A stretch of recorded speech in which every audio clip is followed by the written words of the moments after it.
This video is for informational and entertainment purposes only and utilizes artificial intelligence, AI.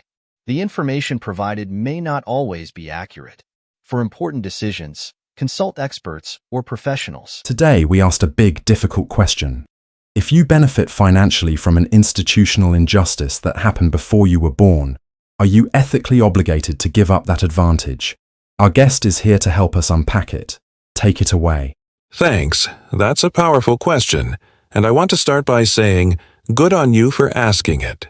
It's the kind of question that makes people uncomfortable because it forces us to think about history, luck, and responsibility. But those are exactly the conversations we need. Okay, let's break it down in a simple, friendly way. What do we mean by institutional injustice and benefit? Institutional injustice refers to wrongs that were built into the systems and rules of society, laws, policies, economic structures, land grabs, slavery, segregation, colonial expropriation, discriminatory hiring practices, and so on. These didn't just hurt some people once. They shaped who got opportunities and who didn't for generations. A benefit from such injustice can take many forms.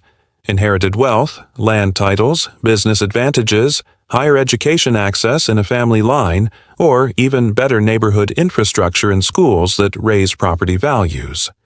Often the person living today didn't do the injustice. It was done by ancestors or institutions, but they still enjoy the good outcome.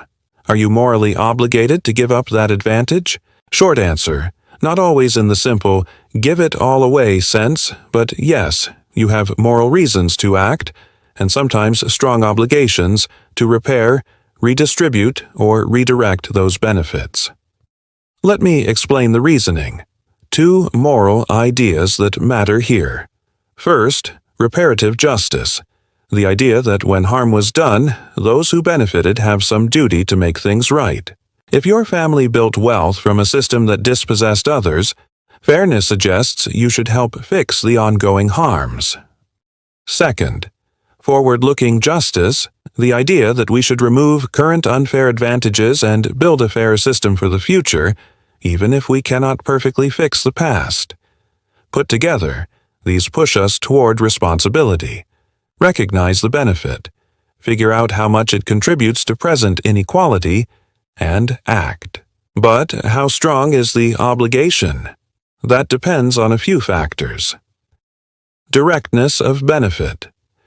Did your wealth come directly from theft or exploitation? The stronger the connection, the stronger the obligation. If your family's fortune is from a company that literally used forced labor, that's pretty direct. Degree of dependence. Is your current advantage only partly due to that historical injustice, or is it the main reason you're where you are? Proportionality matters. Ongoing effects. Is the injustice still shaping outcomes today? If the harm has been compounded across generations, remedies are more urgent. Your ability to help. Moral obligations are often proportional to capacity. If you can make meaningful change without destroying basic fairness to innocent people, you should. So, it's not binary. It's a spectrum of responsibility.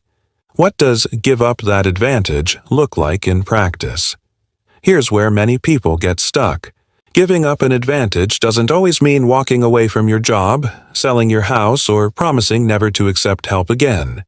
Instead, think in terms of repairing harm and not perpetuating it. Practical steps include acknowledge and learn. Start by recognizing history, where the advantage came from, and educating yourself. That matters morally and practically. Support reparations or targeted investment.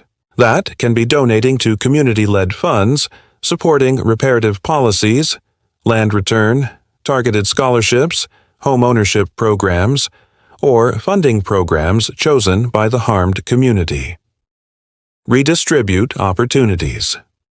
In business, hire from the affected communities, mentor, fund entrepreneurs, offer internships or scholarships. In philanthropy, Prioritize funds that build capacity rather than charity that creates dependency.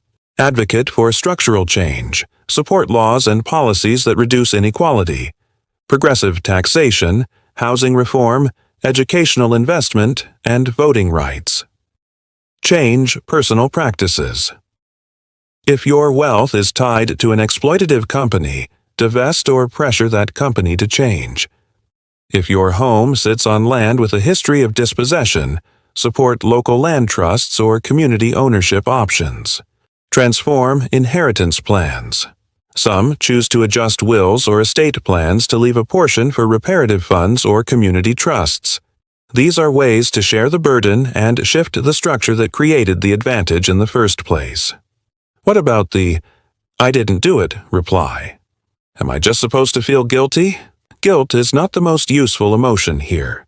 What matters is responsibility. You didn't commit the original wrong, but you benefit from its results. Responsibility in this sense is forward-looking. It asks, what can you do now to reduce injustice? Many moral philosophers call this an imperfect duty. You owe action, but the exact shape of that action is flexible. So instead of wallowing in guilt, aim for constructive action, learning, reparative giving, policy advocacy. Practical framework, a checklist you can use if you want a short, practical plan. 1. Investigate. Find out whether and how your advantage is connected to past injustices. This may be family history, property records, company history. 2. Listen. Talk with or read about people and organizations from harmed communities. Center their voices in any solution. 3. Prioritize structural fixes. Invest in or support policies and institutions that correct inequality system-wide. 4. Make targeted reparations. Give time, money, access, or opportunities to the communities harmed. Prefer community-led solutions. 5. Change practices. Divest from exploitative enterprises. Hire inclusively and pay fairly. 6. Commit publicly. Transparency helps. Set a goal, report progress, hold yourself accountable.